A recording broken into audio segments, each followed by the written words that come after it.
上會學校嘅歐永嘉老師，今日所講咧就係一個故事，叫做《新戲的可團小黑》。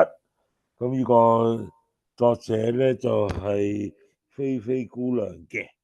好啦，咁而家睇睇呢個故事嗱。呢個故事咧其實講咗咧就係喺海洋裏邊咧有小可團，小可團咧最中意就噴出啲泡泡嘅，有唔同顏色嘅泡泡，亦都係特別靚啦。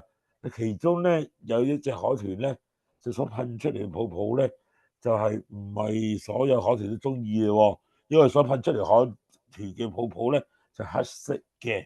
於是佢好多時咧，或者黑色嘅泡泡咧，就係亦都係令到咧好多嘅海洋嘅小海豚咧都避唔開，而咧就係好多時咧就係變成咗呢個小黑豚，好慘啦！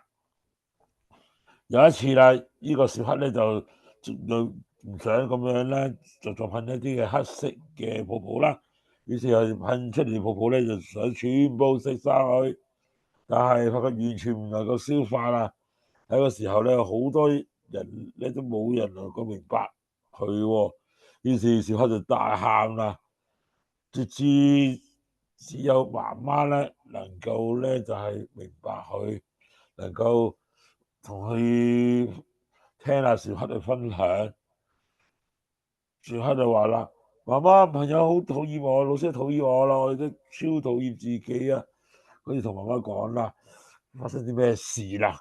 於是媽媽就話啦：媽媽咧就係知道你有啲咩感受嘅，會聆聽同陪伴你嘅，你唔使唔開心啦，你努力啲去改善啦，就係咁。海豚小黑咧就努力去改善啦。喺呢個故事裏邊睇到啦，小黑咧好多人都唔明白小黑點解會發脾氣嘅，但係我哋好多時當我哋有同理心代入去諗翻嗰時咧，去關心翻咧小黑嗰時咧，大家就會有呢個不一樣嘅改變啦。就希望大家咧都可以透過呢個故事知道啦，原來我哋多啲去喺人哋角度去諗咧，咁啊好多時咧都有第二個就係睇法嘅。好啦，今日嘅故事就講到呢度啦。好啦，拜拜。